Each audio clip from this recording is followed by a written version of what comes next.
Hello, everyone. Today I'm joined by Louise Orrell.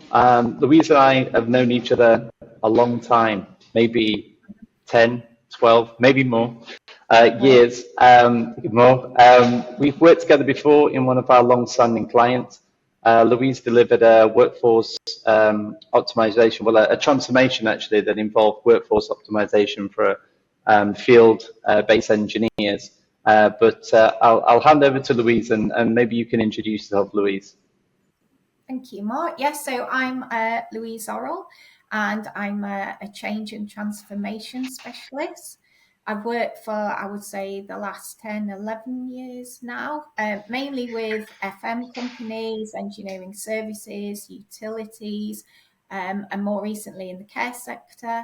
So helping them deliver change programs to drive efficiency, improve profitability, and also improve quality of what they're delivering. A lot of what I do usually involves system change, not always, but quite often improving or changing systems. And I would say always improving data and reporting. So the businesses have got visibility of what they should be really measuring and focusing on. Yeah. Prior to that, I had a 20 plus year corporate career working for some of the big names in FM and engineering services. So that's where I learned everything I know about field service operations. So managed some big field teams, 500, 600 engineers across the UK. And also ran the back office functions that support the field. So call centres, work planning and scheduling, procurement, billing, reporting. So really learnt the business end to end throughout that 20 years. And yeah, I love what I do. I love working with the people in these businesses. I love getting to, unravel long-standing problematic areas of the businesses. And I usually discover one or two superstars in those businesses that I can work with and coach and develop. And then I know that once I've left, that they're there and they will continue to drive the improvements. So that's me. No, thank you. I think what you've omitted to say is the fact that a lot of your work over that sort of 10, 12 years has come from personal recommendation. And Yes. and that I think is testament to not only the work that you do, but also the legacy that you leave. So sorry to embarrass you, but it's worth mentioning because there's a lot of credibility behind what you're saying. The area that I really wanted to talk about with you, and an area that's a really strong, we get strong interest from clients when we talk about maximizing billable time in a field-based or field-based engineering type organization. And I want to talk to you a little bit about that because what we're seeing at the moment is not quite cost reduction, but definitely optimization requests coming through from clients. And looking at billable time is a massive part of that. So I know that's an area that you've been involved in quite extensively. Can you tell us a bit about your experience in that area? Yeah, absolutely. So you're right, billable time is key because if you're not making margin, you don't have a business. So Yeah. I often see that businesses think the engineers are productive, but they're often using the wrong measures of productivity. So they can appear very busy and very active through the day, but not generating sufficient margin. So the key things you have to understand: what is the cost of keeping those engineers on the road? So every hour that they're out on the road, what is that costing you? And in return, what revenue are they bringing in per hour? So it's not always easy to measure. If you're billing job by job, it's very straightforward. So if they've been on site for 2 hours and you're billing for 2 hours, you know if you've made money. If they're working on planned maintenance, which is part of a much larger contract, it can get more challenging. So how do you apportion that revenue to the work they've delivered? during the day. But there are ways that you can measure it, and then you can, for every day and every week for every engineer, calculate the amount of billable revenue that they've generated, and then compare that to the costs that you're incurring to keep them on the road. And in my experience, what I've found is the very best engineers that I've ever worked with are the ones that have been self-employed. Oh, Because really? That's interesting. if they've had their own business, they absolutely understand throughout the day they need to be generating income. And if they're spending their time at trade counters, sat in traffic, doing paperwork, they're not generating income. So engineers that have had that experience of working for themselves absolutely get it. And they also get cash. So they understand that you've got to get the cash in promptly as well. So they understand you have to document, you have to make sure the customer's happy with the job before you leave site. So once you bill that invoice is going to get paid.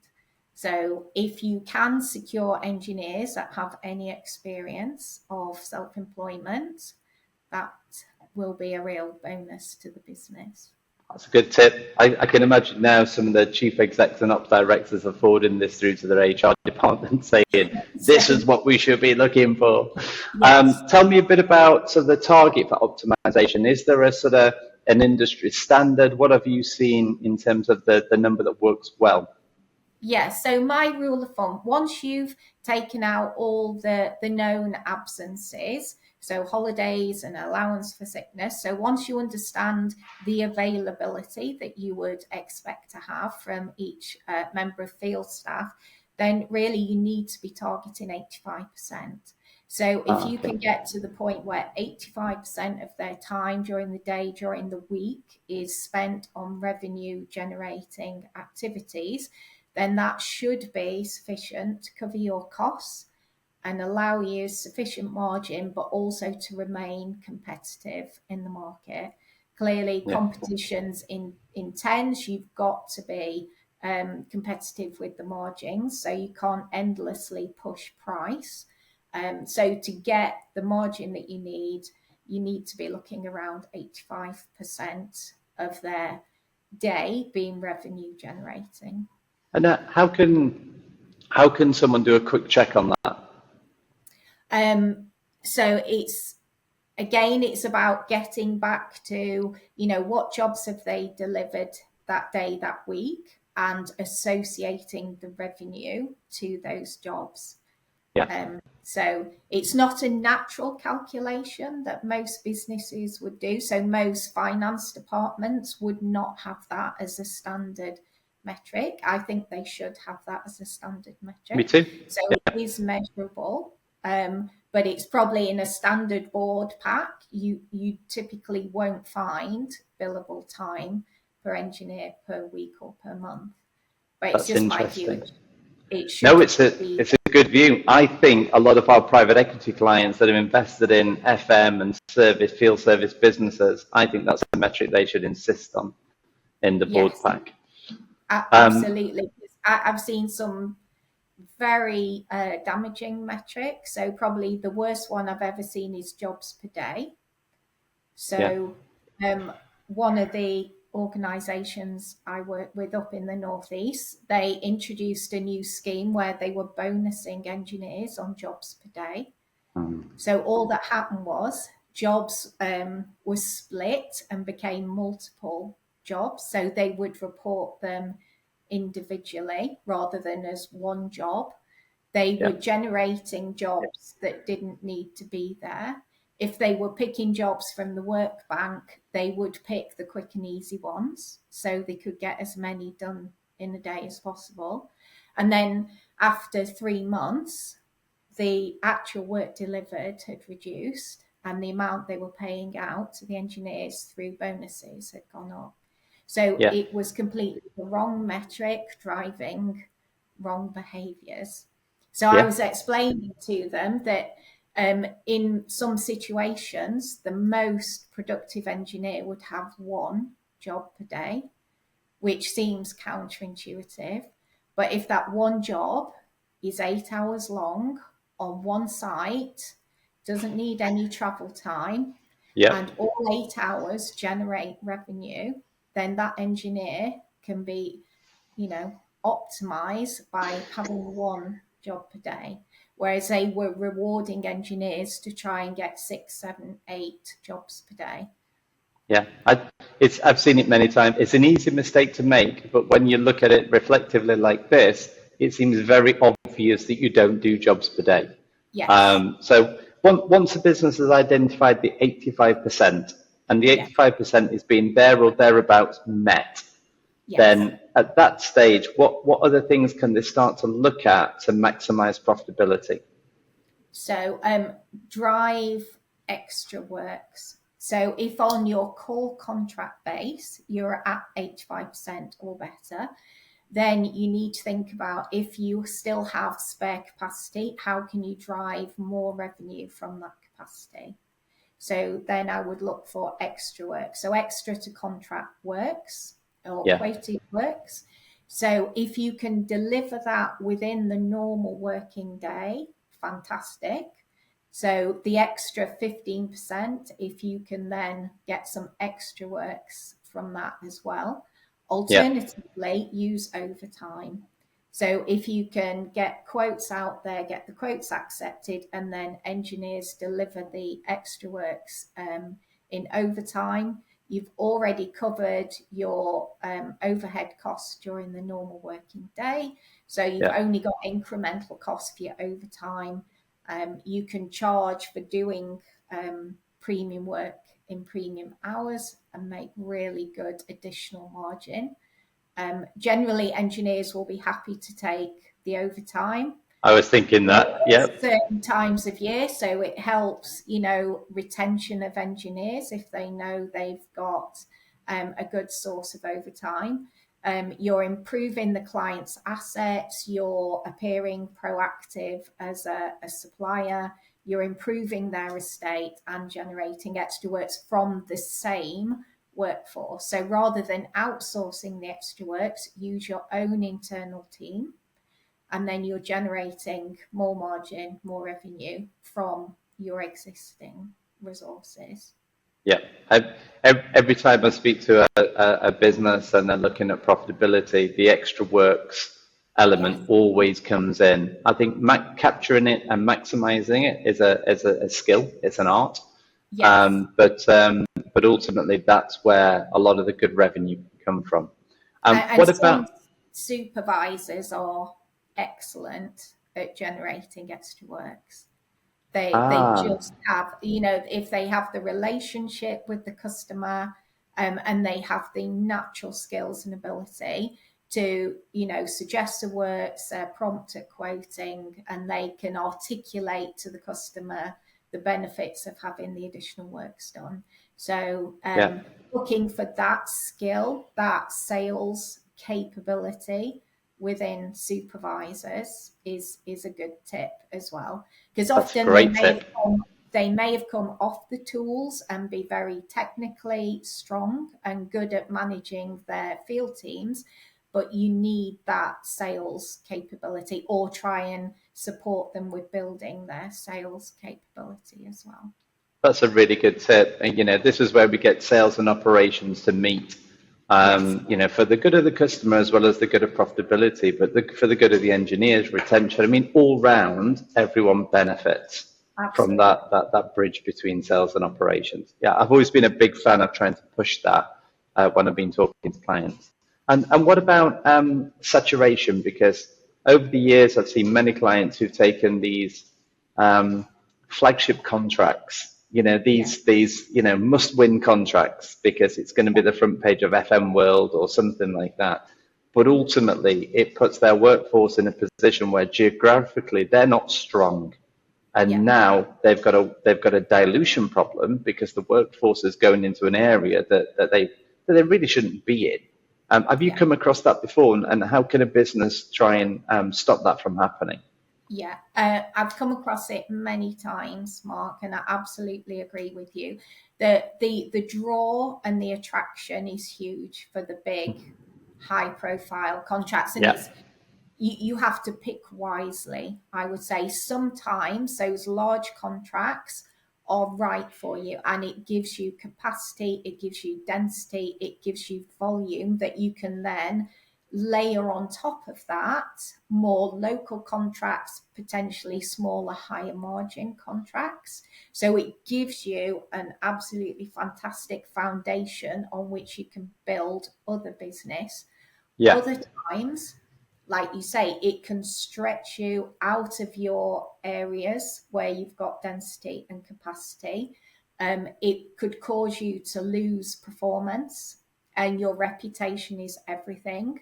So if the marketplace knows that you're failing badly in a high profile contract, it can affect renewals very quickly. So Yes. I would say choose wisely. Don't be dazzled by the big, attractive numbers. If you're confident you can make it work and you've got other work that it will sit well with, by all means go for it. But, don't always just assume that the big is better.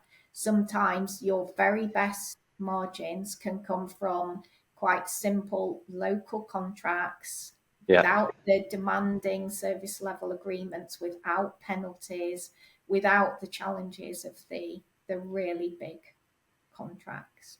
Well, So I this is personally have walked away from contracts, when I've been running service businesses and I've been tempted to break into new geographic areas, I've walked away. Very, very difficult to do that. A I huge imagine. pressure to tender to go for it. But no, I walked away. It was in the supermarket sector. And in the long run, it was the right thing to do because the company that took it failed. They couldn't deliver. There wasn't the volume or the density in that area. They failed after a couple of years. By that time, the supermarket had more stores opened in that area. The volume was then viable, and then we took it and made a success of it. So sometimes it's Smart. Yeah. being brave and holding true to what you know and your principles, and like say, not being dazzled by the volume and the big numbers. I guess as well, if you're looking at the contract like that, before it becomes a strategic win, and labelled that way and then resourced that way, maybe now, you can always do modelling to look at the engineer density around, pre-contract, post-contract. Does it hit that 85%? How can we get it to hit that 85%? And now I bet there's even sort of AI tools that can be built that will model that for you as before you get to the stage where you say it's a strategic bid or it's a must-win bid. Absolutely. I think I've worked with dynamic scheduling systems that have that exact modeling capability. So amazing.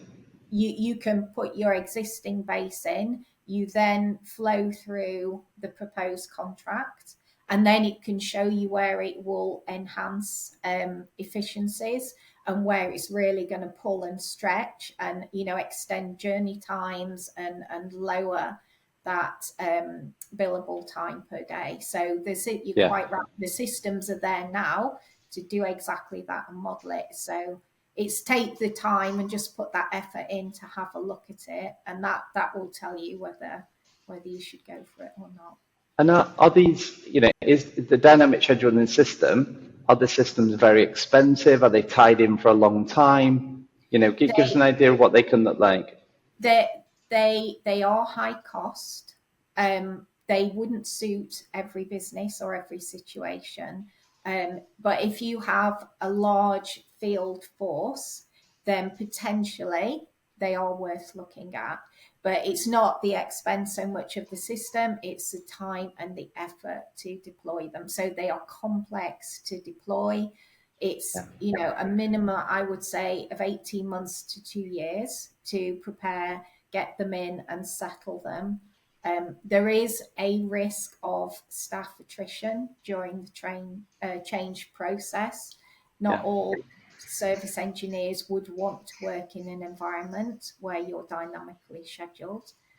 So there's a lot to consider, and I would never suggest lightly going into dynamic scheduling.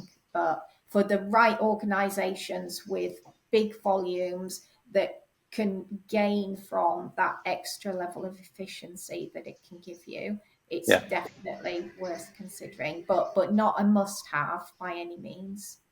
Well, like all these things, you get a system and it automates what you have. So, as I was told many years ago, and I think it still stands true, is that if you put in the bad data, you're going to get bad outcomes. So how can a business try and improve how it measures with regard to workforce optimization through pen and paper or Excel and things like that? You mentioned some of the methodology earlier, but this is all possible through a primitive means, isn't it? You can. With basic spreadsheets, you can do it. So if you know the volume of work that you have to deliver, and you give task times that are realistic, so for each task that has to be done, just give a realistic time for that task, which allows for setting up and clearing down and documenting the task, and then simply measure the engineers against those task times. Yeah. So as long as you can record the start and stop time of a job, and the ideal task time, you can measure that. So I would call that the effectiveness. So rather than productivity, it's the effectiveness of the engineer. So if they're on a 2-hour task, how long did it take to do? And on average, how many of the engineers are achieving the 2-hour task in 2 hours? And then over time, you can refine the task times. And you've got to allow for different sites and different conditions. And some sites are very easy to gain access to, others are not. There's a protocol to get into the building, to get access to the working areas, to set up, etc. So yes, you can do it with the right data, with simple spreadsheets. Yeah, okay. And as a takeaway for anyone that's watching this, I guess the magic number is 85. 85%. If you can be billing 85% of your field team's time, then you can be competitive and make a good margin at those levels. Okay. And I think if anyone's not at 85%, we've given them lots of ways that they can check. We've got checks and balances in there, but also some good ideas and some tips for them to get to 85%. I think there's a lot of people that are in field service businesses, either an investor or a leader within those businesses. They're going to take a lot from this. So you've been very generous with your time. Thank you very much. And hopefully we can get you back in to talk about some other areas around field-based and field-based operations where it meets IT. In the meantime, I think it's worth saying that together we've written an Insight article which we'll publish very soon. So it's currently December 24. And I think that's Insight 53, which will appear on our website in the next week or so. But Louise, thank you very much for your time, and I look forward to working with you again soon. Great. Thanks, Mark. Thanks. Cheers. Thanks. Bye. Bye.